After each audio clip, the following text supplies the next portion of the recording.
नमस्कार। 17 जनवरी 2023 current affairs की प्रमुख खबरों को हम लोग देखते हैं।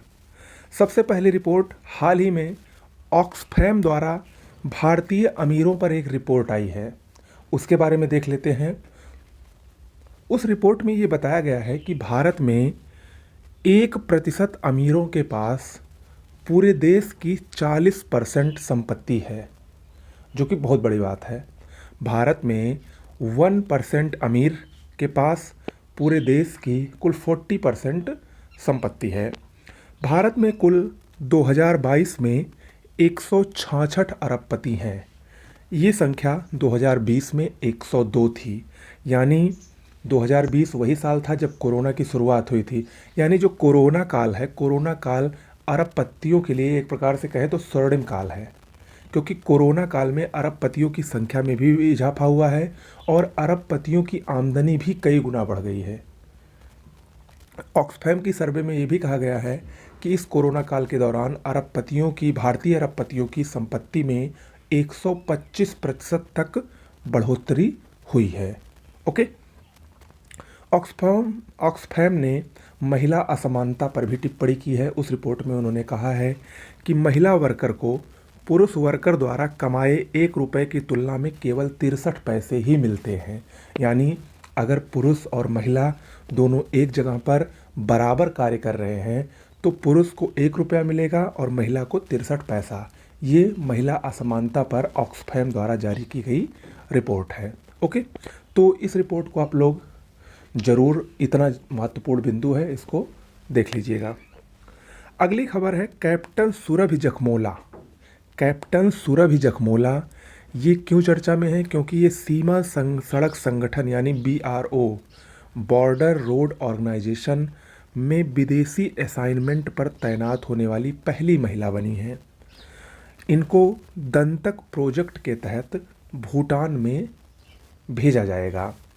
दंतक प्रोजेक्ट क्या है? ये 24 अप्रैल 1961 में प्रारंभ हुआ था। तत्कालीन प्रधानमंत्री जवाहरलाल नेहरू और भूटान के राजा की उपस्थिति में इस प्रोजेक्ट के तहत भारत ने भूटान और भारत के बॉर्डर वाले हिस्सों पर विभिन्न सड़कों का निर्माण किया है। BRO क्या है? बॉर्डर रोड ऑर्गेनाइजेशन, सीमा सड़क संगठन। 1960 में इसकी स्थापना हुई थी। ये कार्यकारी सड़क निर्माण बल है जो कि बॉर्डर पर सड़क निर्माण की सुविधाएं मुहैया करवाता है। ठीक है, तो उसी में कैप्टन सुरभि जखमोला विदेशी असाइनमेंट पर तैनात होने वाली पहली महिला बनी है, याद रखिएगा। अगला, राजस्थान क्यों चर्चा में है? क्योंकि राजस्थान अंधता नियंत्रण पॉलिसी लागू करने वाला भारत का पहला राज्य बन गया है। और उसने ऐसा किस उद्देश्य से किया है? जो दृष्टिबाधित लोग हैं राजस्थान के, उनके जीवन में रोशनी लाने के लिए उसने अंधता नियंत्रण पॉलिसी लागू की है और ऐसा करने वाला वो भारत का पहला राज्य बना है। अगला, क्लेयर लोम्बार्डेली। क्लेयर लोम्बार्डेली ये आर्थिक सहयोग और विकास संगठन, जिसको OECD के नाम से जाना जाता है, इसकी मुख्य अर्थशास्त्री नियुक्त की गई हैं। OECD की स्थापना 1961 में हुई थी। इसका मुख्यालय फ्रांस की राजधानी पेरिस में है, याद रखिएगा। जल्लीकट्टू 2023 का प्रारंभ तमिलनाडु के मदुरै में प्रारंभ हुआ है। ये तमिलनाडु का बहुत ही प्रसिद्ध त्यौहार है जो कि पोंगल त्यौहार के साथ मनाया जाता है। इसमें क्या होता है? मुख्य रूप से इसमें बैलों से इंसानों की लड़ाई की जाती है।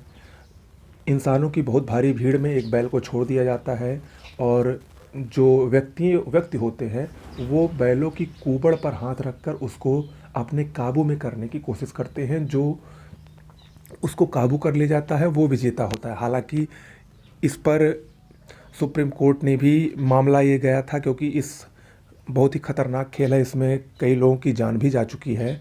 लेकिन ये तमिलनाडु की आस्था का प्रतीक है। वहाँ पर ये हर साल मनाया जाता है पोंगल त्यौहार के समय। ओके। रे कार्डिरो ये हांगकांग के रेडियो पर 6 दशक तक यानी लगभग 60 सालों तक DJ के रूप में काम करने वाले पहले व्यक्ति थे और इनका अभी हाल ही में निधन हुआ। DJ यानी डिस्क जॉकी, और इन्होंने 2021 तक हांगकांग के रेडियो में काम किया था। ये वर्तमान में 98 वर्ष के थे। इनका हाल ही में निधन हो गया है। ठीक है, तो आज के लिए इतना ही।